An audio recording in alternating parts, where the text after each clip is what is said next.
First ever factory outlet Mukunda jewellery KPHB Kothapet Khammam Somajiguda Hanamkonda.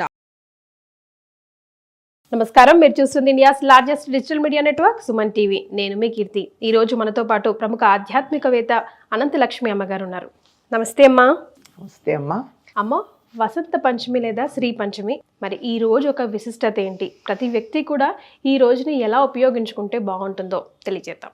దీనికి శ్రీ పంచమి, వసంత పంచమి, మదన పంచమి ఇలాంటి పేర్లు చాలా ఉన్నాయి. గజం కేవలం 500 రూపాయలతో 1210 గజాల భూమి కేవలం 6 లక్షలు మాత్రమే. ఈ శ్రీ పంచమి అంటే శ్రీ అంటే సరస్వతీదేవి అని అర్థం చెప్పుకోవాలి. అక్కడ శుభప్రదమైనది అని.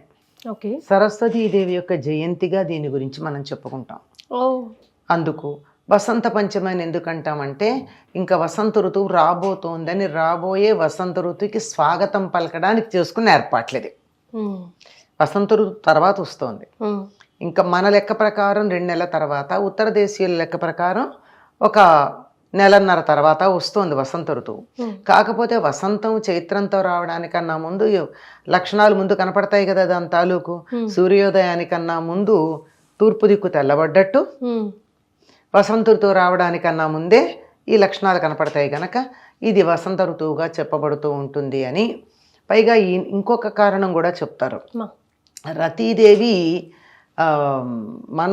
వసంతుడి సహాయంతో మన్మధుడిని పూజించింది అని, లేదా రతి మన్మధులు ఇద్దరూ వసంతుడిని పూజించారు అని. ఇలా రతి, మన్మధుడు, వసంతుడు ఈ ముగ్గురి యొక్క కలయికలో కనపడేటటువంటిది కనుక కూడా దీన్ని వసంత పంచమి అని, రతి మదన పంచమి అని ఇలాంటి పేర్లతో పిలుస్తారు.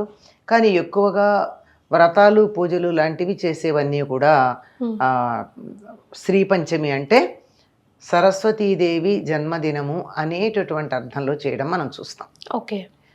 బ్రహ్మవైవర్త పురాణాన్ని అనుసరించి 5 రూపాలుగా ప్రకృతి శక్తులుగా ఆవిర్భవించినప్పుడు దాంట్లో ఆ ప్రధానమైన 5 ఒకటి సరస్వతి అని చెప్తారు. ఈ సరస్వతీదేవి ఆవిర్భవించిన తర్వాత ఆవిడందరూ అర్చించటం జరుగుతుంది. ఈ సరస్వతికి సర్వశుక్ల అని పేరు.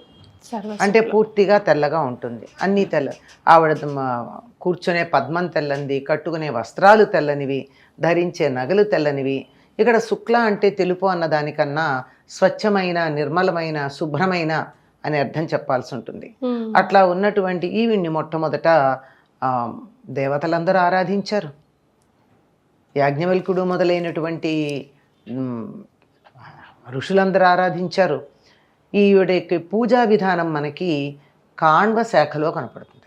ఋగ్వేదంలో ఉన్న కాణ్వ శాఖ పూజా విధానం ఉంది. సరస్వతిని పూజించటానికి షోడశోపచార పూజా విధానం అంటే 16 ఉపచారాలు, ధ్యాన, వాహనాది షోడశోపచారాలు.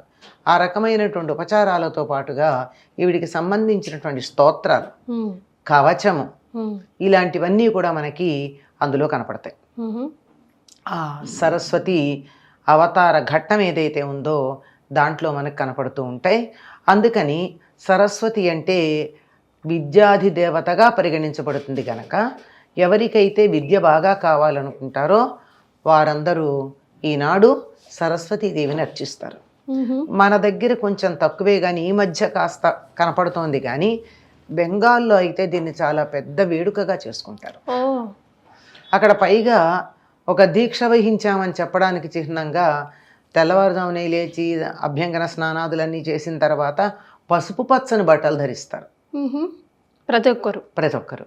అసలు ఇంకా ఆ రోజు పాఠశాలలకి పసుపు పచ్చలు బట్టలు ధరించినటువంటి పిల్లలు మెడలో బంతిపూల దండలు వేసుకుని పెడతారు. మామూలుగా మనం బంతిపూలు పూజకి వాడం, కానీ ఉత్తర దేశంలో గమనిస్తే వాళ్ళు బంతిపూలు కూడా వాడుతూ ఉంటారు. మరి ఏమిటో తెలియదు అవేమిటో.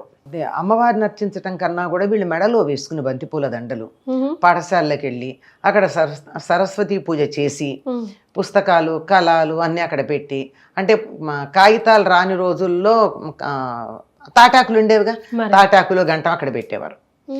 ఇప్పుడు మనకి పుస్తకాలు, కళాలు. నేను అనుకోవడం ఇప్పుడైతే పుస్తకాలు, కళాలు కాదు పెట్టాల్సింది. ఇప్పుడు ఏం పెట్టాలి? ట్యాబ్స్, కంప్యూటర్లు, ల్యాప్టాప్లు, ఫోన్లు ఇవన్నీ అక్కడ పెట్టంటే ఈనాడు వాటికి కూడా సెలవు ఇవ్వడం.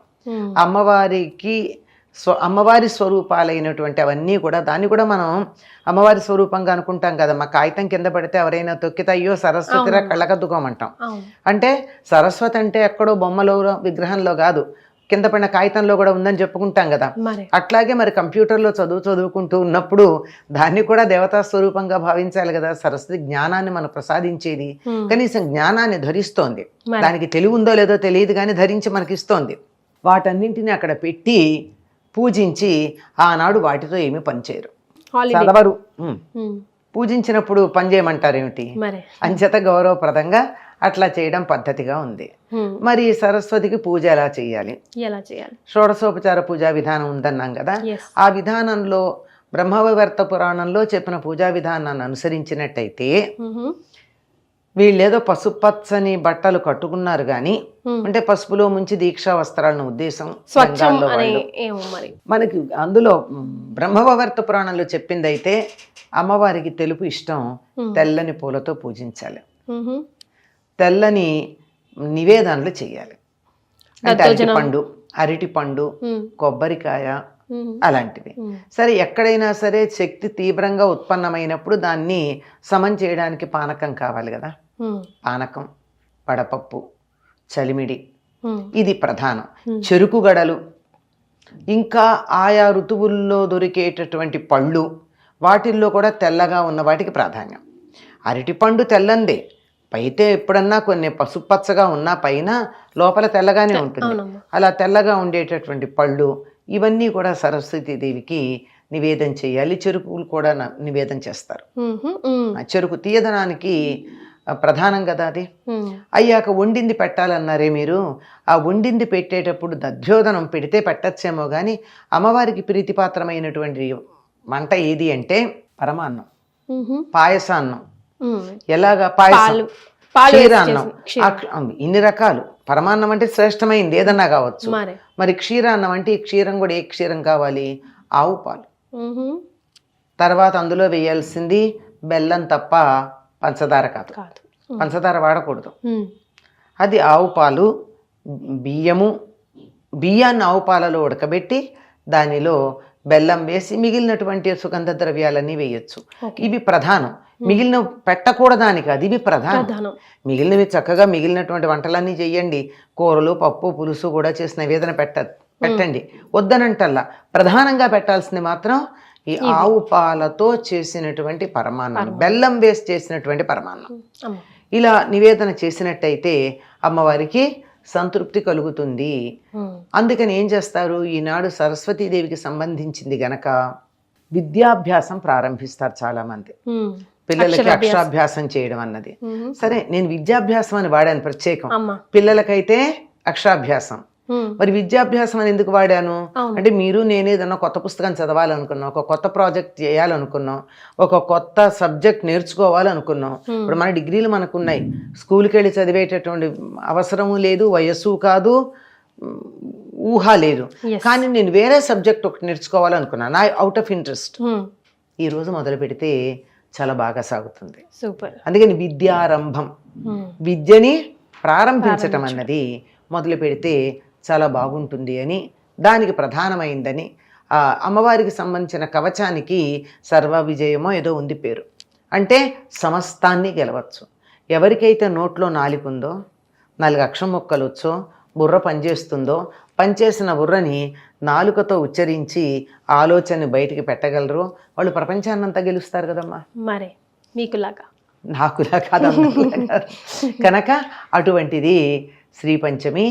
ఇది ఇప్పుడు ప్రస్తుతం మన ప్రాంతాల్లో కూడా కొద్ది సంవత్సరాలుగా ఈ శ్రీ పంచమిని చాలా వేడుకగా చేస్తున్నారు. చాలా ఆలయాల్లో ఈనాడు పిల్లలకి అక్షరాభ్యాసాలు చేయడం.